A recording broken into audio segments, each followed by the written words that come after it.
Pernah dengar kisah Abdullah bin Umar radhiyallahu taala anhuma? Sedang bersama Rasulullah SAW, datang seseorang tampilannya sederhana luar biasa, jinjing sendal jepit lah kalau kita sekarang gitu, bawa sendal jepit begini, datang. Ya. Apa kata Nabi komennya? Sebelum dia tiba, kata Nabi, akan datang nih pemuda ahli surga. Pemuda tuh, pemuda. Kata Nabi, akan datang pemuda ahli surga. Ketika Nabi selesai komen itu, yang datang orang tadi, nggak ada yang lain. Penasaran kan, yang ini bukan. Kalau dari lihat tampang kayaknya biasa aja gitu. Ya. Dibanding Ibnu Umar tuh luar biasa kan, ahli surga juga. Masya Allah, insya Allah ya, kan ada sahabat-sahabat mulia itu. Esoknya terulang begitu lagi. Begitu Nabi sampaikan akan datang pemuda ahli surga, yang datang itu lagi. Penasaran dengan itu, nah ini yang saya ingin sampaikan. Penasaran dengan itu, maka beliau berkunjung ke rumahnya hanya untuk melihat amalan apa yang dikerjakan oleh beliau. Ini sampai Nabi komen demikian dan berulang di hari berikutnya. Sahabat tuh begitu. Ya.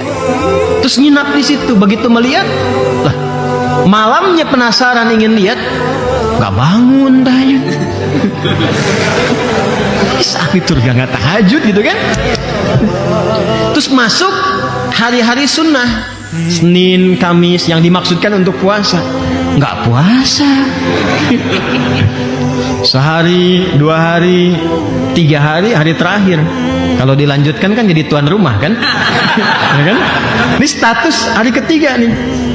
Begitu mau pamitan, penasaran, nanya, saya ini ingin tanya, bahasa simpelnya lah ya, Anda itu dikomen oleh Nabi 2 kali akan datang pemuda begini-begini. Saya penasaran ke sini, lihat amalan Anda, sebetulnya apa amalan istimewa Anda itu?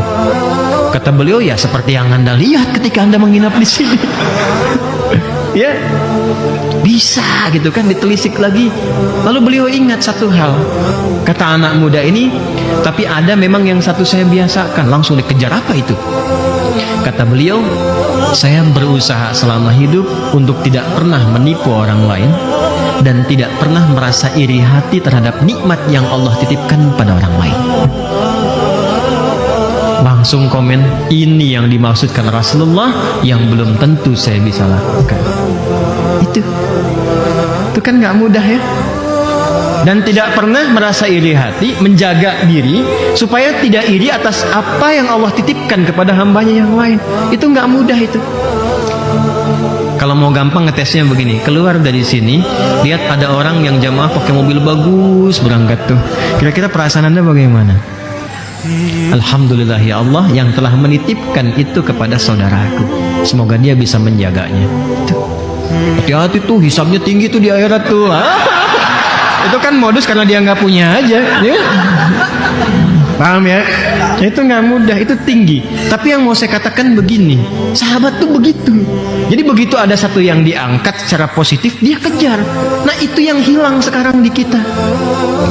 Jadi kalau kita melihat ada kawan kita hafal Quran, kejar. Saya harus seperti dia. Perkara berhentinya di mana, itu terserah Allah menghendaki kita. Yang penting kita masih dawam untuk menghafal.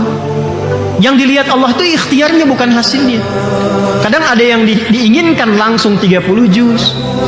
Ada yang oleh Allah diminta untuk terus mengulang dulu supaya meningkat banyak pahala untuk menggugurkan dosa-dosa yang telah lalu itu.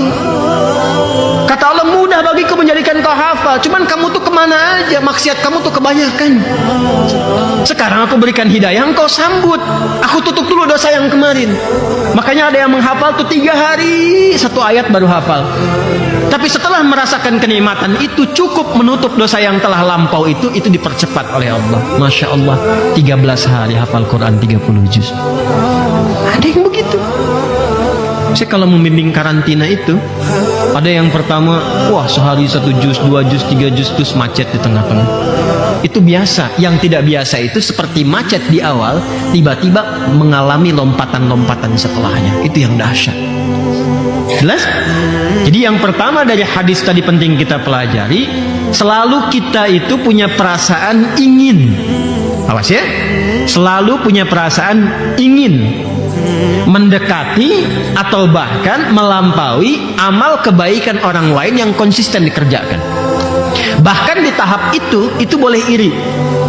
Iri terhadap amal soleh yang mendorong kita berbuat positif, itu bisa dilakukan. Namanya ghibtah. Apa namanya apa?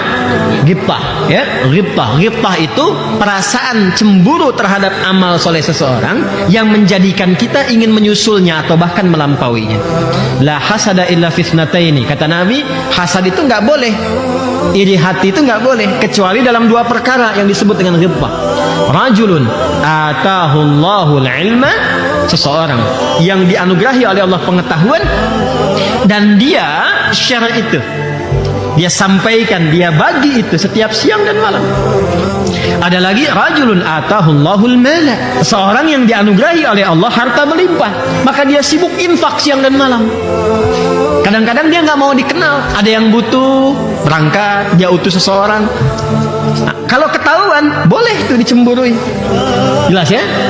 Nah, itu bukan iri hati namanya, itu iri amal.